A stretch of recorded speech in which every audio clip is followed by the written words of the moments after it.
Halo guys, balik lagi dengan Efek Anime.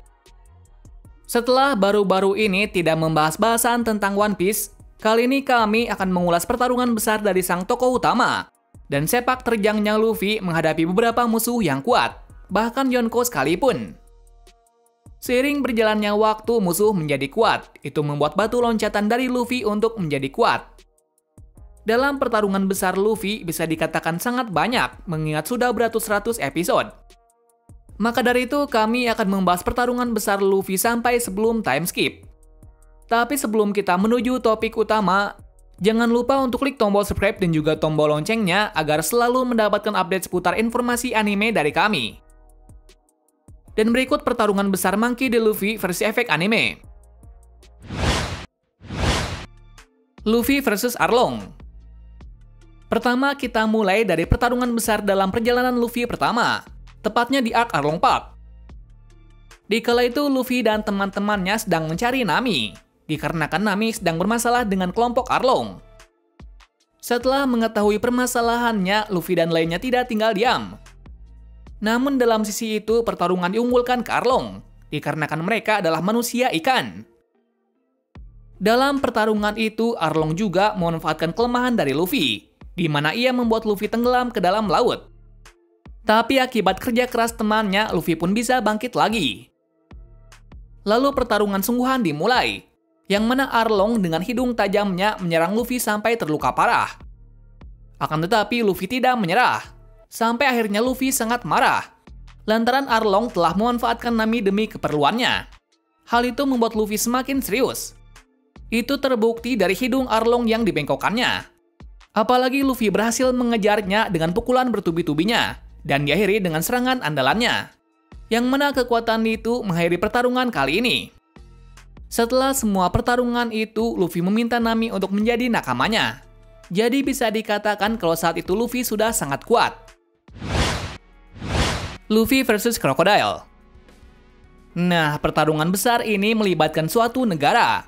Tepatnya negara itu dipimpin oleh Cobra, yang mana di Alabasta terjadi suatu peristiwa yang aneh, yaitu tidak ada hujan dalam setahun.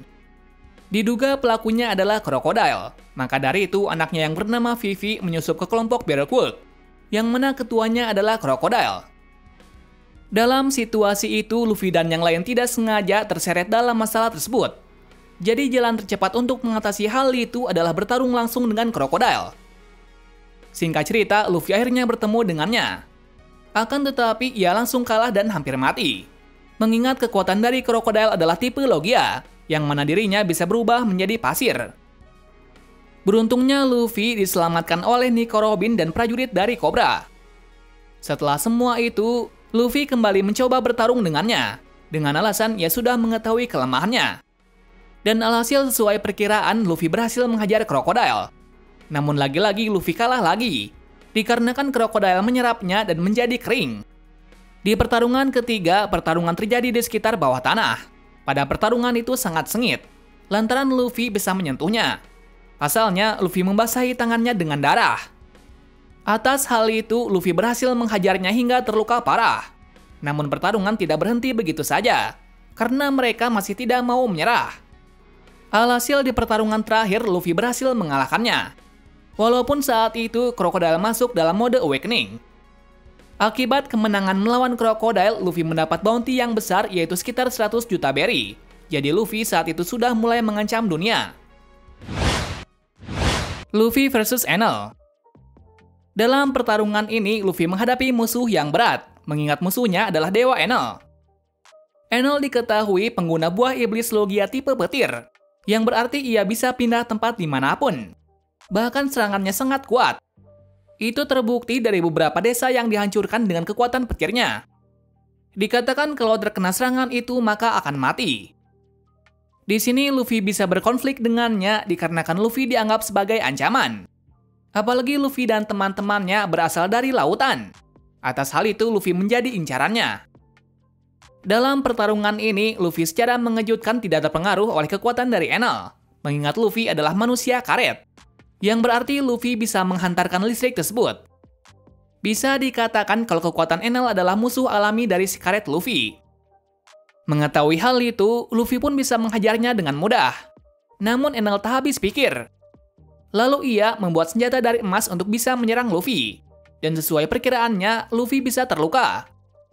Jadi kondisi dari Luffy sangat genting. Ditambah lagi Enel membuat tangan Luffy menjadi bola emas. Jadi Enel tidak ingin bertarung dengannya. Meskipun begitu, Luffy tidak diam saja. Lalu ia memanjat pohon untuk bisa sampai ke kapal dari Enel. Di saat itu ditunjukkan kekuatan Enel yang super penuh. Yang mana ia menggunakan kekuatan listrik maksimalnya, begitu juga dengan Luffy. Di mana ia juga mengeluarkan kemampuan penuhnya. Alhasil Luffy pun bisa menghantamnya sampai membenturkan lonceng. Dan itu menandai pertarungan berakhir. Akan tetapi pada waktu itu Enel belum kalah, tapi ia kabur untuk tidak melawannya lagi. Nah, bisa saja di kemudian hari Luffy berhadapan dengan Enel lagi. Karena Enel masih mencari pulau yang diinginkannya. Luffy versus Lucy. Nah, pertarungan ini adalah pertarungan paling epik saat sebelum time skip. Kenapa demikian? Karena dalam pertarungan ini, Luffy melawan orang terkuat dari CP9, yaitu Lucy. Meskipun dalam kondisi yang tidak bagus ditambah rangka untuk menyelamatkan Robin, Luffy mau tidak mau harus melawannya, karena hanya dirinya lah yang bisa menghentikan Lucy. Pada pertarungan pertama, Luffy dibuat tidak berkutik oleh Lucy di markas Guerrilla Company. Jadi saat itu, kemampuan dari Lucy sangat berbeda jauh dengan Luffy. Padahal Lucy belum mengeluarkan kemampuan penuhnya.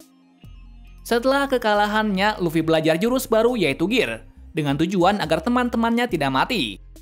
Kemampuan itu ditunjukkan saat melawan Bruno, yang mana dengan beberapa serangan saja Luffy bisa mengalahkannya. Akan tetapi saat melawan Lucy, kekuatan itu belum berpengaruh besar. Malahan Lucy beberapa kali menikamnya dengan kuku leopardnya.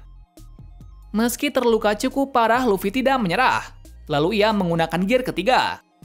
Dan alhasil serangannya bisa membuat Lucy terluka, tapi akibatnya ia menjadi kecil. Di kesempatan itu, Lucy menghajar Luffy habis-habisan dan hampir sekarat. Namun pertarungan itu belum berakhir. Di saat itu, ditunjukkan tekad dan ketahanan dari tubuh Luffy, yang mana Luffy mati-matian menyerangnya. Hingga pada akhirnya, Luffy bisa menghakiminya dengan jurus Gatling Gun. Atas serangan itu, Lucy pun pingsan, karena serangan dari Luffy saat itu sangat membabi buta. Setelah berhasil mengalahkan Lucy dan mengacau di Enies Lobby, bounty Luffy menjadi 300 juta berry. Dan mulai dari sini, pemerintah dunia mulai waspada terhadap kelompok dari Mugiwara.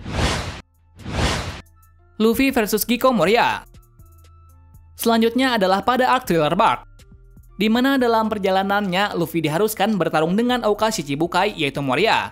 Lantaran Moria mau mengambil bayangannya. Singkat cerita, Moria berhasil mendapatkan bayangan dari Luffy. Dan setelahnya, Moria membangkitkan Os dari bayangan Luffy. Jadi musuh Luffy sangatlah berat yaitu melawan dirinya dan Moria sekaligus. Beruntungnya pada waktu itu ia bisa mendapatkan kekuatan berkali-kali lipat dengan memasukkan bayangan dari orang di pulau. Setelah mendapatkan kekuatan itu, Luffy berubah menjadi Nightmare Luffy. Lalu dengan mudahnya Luffy menyerang Os dan Moria sampai terkapar. Tapi pertarungan masih belum berhenti, lantaran Moria masih bangkit lagi. Lalu ditunjukkan sesuatu yang mengerikan, yang mana Moria menjadi monster dengan menyerap semua bayangan di pulau. Dengan itu membuat suasana menjadi menegangkan, apalagi satu serangan bisa menghancurkan pulau. Namun di sini Luffy tahu kelemahannya yaitu dengan menyerang bagian lehernya. Dan dengan tubuhnya yang terluka parah, Luffy berhasil mengalahkan Moria dengan pukulan pamungkasnya. Pertempuran Marineford. Di pertarungan terakhir ini adalah pertarungan yang paling bersejarah. Bagaimana tidak, Shirohige dan bajak lautnya melawan pemerintahan dunia dengan tujuan untuk membebaskan Ace. Dalam pertempuran itu, Luffy juga turut bertarung karena Ace adalah kakaknya. Seperti yang terlihat, musuhnya adalah beberapa Admiral, Pacifista, dan Shichibukai. Jadi pertarungan ini mengakibatkan banyak korban, yang berarti bisa saja Luffy mati di sini. Beruntungnya Shirohige yang keras kepala juga berpihak kepadanya. Jadi pertarungan lebih sedikit imbang. Di pertarungan itu, Luffy lagi-lagi mengeluarkan hakinya, yang mana ia berhasil membuat penjagal es pingsan. Hal itu membuat semua orang terkejut, tak terkecuali dengan Garp. Tak berapa lama, es akhirnya bisa lepas dan melarikan diri bersama Luffy. Namun lagi-lagi, Akainu menghentikannya. Dalam situasi itu, Es juga tidak bisa apa-apa, lantaran Akainu sangat kuat. Berikutnya ditunjukkan sesuatu yang mengharukan, yang mana Ace mengorbankan dirinya untuk melindungi Luffy dari serangan Akainu. Atas kematian dari Ace, Luffy sangat sedih. Itu dibarengi dengan kematian dari Shirohige. Tak berapa lama, pertarungan akhirnya bisa berakhir. Ternyata itu adalah ulah dari bajak laut Akagami. Jadi pertarungan itu hanyalah sia-sia. Malahan pemerintah mendapatkan image yang baik atas kekalahan dari bajak laut Shirohige. Nah, mungkin hanya itu saja pertarungan besar yang dilakoni Luffy sebelum time skip. Setelah beberapa pertarungan itu, Luffy berusaha menjadi lebih kuat lagi. Tapi musuh berikutnya mungkin lebih kuat daripada sebelumnya. Terima kasih sudah menonton video ini dan sampai jumpa di video selanjutnya.